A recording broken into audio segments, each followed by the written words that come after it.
Okay, hello there, and today I'm going to be talking through a vectors question from the January 2012 Edexcel Mechanics 1 paper, and this is question 3.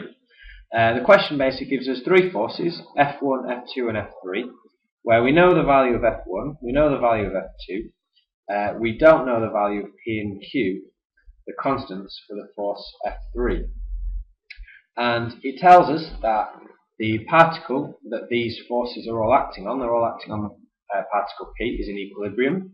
We have to find the value of P and Q.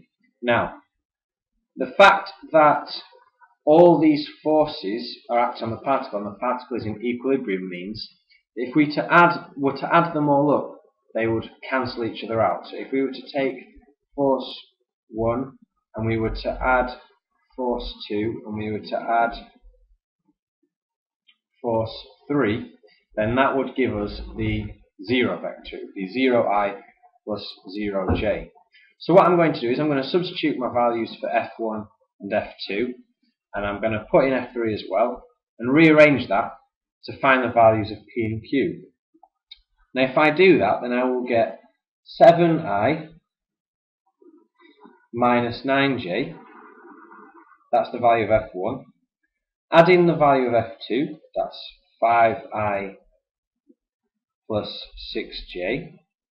And then if I was to add F3 as well, plus pi plus qj, remember P and Q are constants that we're trying to find. If I was to add all of that up, then that would give me the 0 vector. Now what I'm going to do is I'm going to collect the 7i and the 5i into one term, which gives me 12i, and minus 9j plus 6j, well that's minus 3j, adds with pi plus qj to give the 0 vector. Now what that means is 12i plus pi must give me 0i. So p is the number that I must add to 12 to give 0. So you can tell from this equation that P must be equal to minus 12, because 12i plus minus 12i is what would give me 0, and minus 3j plus what number for Q would give me 0j, well minus 3 plus 3 would give me 0, so therefore Q is equal to 3.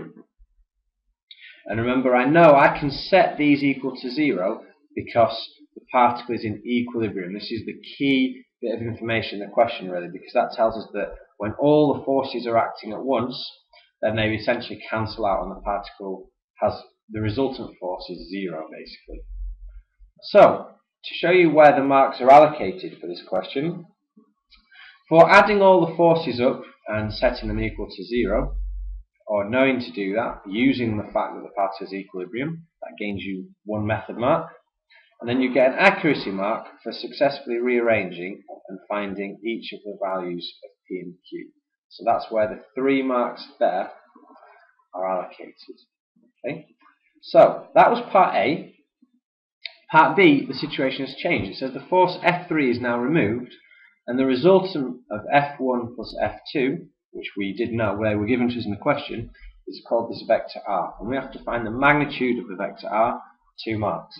Now the nice thing about this question is, because it doesn't rely on F3 at all, then even if you couldn't find F3 in part A, then you can still try and have a go at part B, because it's using the same information that we were given. So, let's close this. So, the magnitude of R. Before I can find the magnitude of R, we have to find R itself. So, the vector R is going to be equal to the resultant of F1 and F2. That means it's going to be what we get when we take force 1 and we add force 2. Now force 1 is 7i minus 9j, and force 2 is 5i plus 6j. So that will add up to 12i minus 3j. We did that in the part A of the question as well. So that's the vector R itself. To find the magnitude of the vector R, we're going to use Pythagoras' theorem. So we're going to square root of 12 squared for 12i plus minus 3 squared or minus 3j. That will give me the square root of 153, which you can either leave in surd form as 3 root 17, or you can actually work it out as a decimal, which if you round to 3 significant figures is 12.4 newtons. In terms of where the 2 marks here are allocated in the mark scheme, you get 1 method mark for knowing to use Pythagoras' theorem to find the magnitude of this vector, and you get an accuracy mark for the correct final answer. I rewrote this out, but essentially we had already done it in part A. So that's where the 2 marks are allocated there for part B. And finally, there is a part C to this question. It says we have to find the angle to the nearest degree that the vector or the force R makes with the vector J. So just to recap, we worked out that the vector R was 12i minus 3j. Now if this was acting from some fixed origin, then it would go along 12,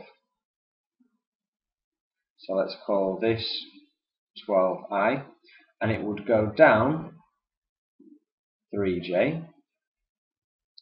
I'm going to apologise in advance because I know this line is not going to be very straight, but the vector R basically is along this dotted line.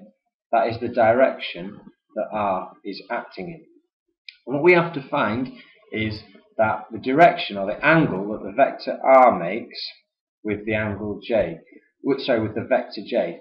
Now the vector J, if we were to look at our fixed origin from which the force is acting, vector J would be going straight up. So what we have to find is we have to find this angle all the way around from the vector J, which is like a north line really, all the way around to the direction that the force is acting in. So what we're going to do is we're going to find this angle here, theta, first in this right angle triangle, and then we're going to add that onto 90 to find the angle that the vector makes with J. So to find theta, we're going to use trigonometry, and I know that tan theta is opposite over adjacent, so the opposite of this right angle triangle is 3, divided by 12. Solving that tells me that to the nearest degree, theta is 14 degrees. So this theta here is 14 degrees. So the total angle from the vector J to the direction which the vector R is acting in is going to be 90 plus 14, which gives me a final answer of 104 degrees. And that is a 3-mark question.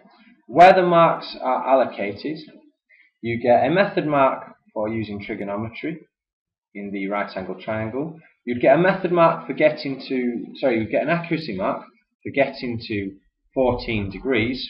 And then for the final 3rd mark, you have to know obviously that it's not just the angle theta, but it's adding this 90 as well. So getting this 104 degrees is your final accuracy mark.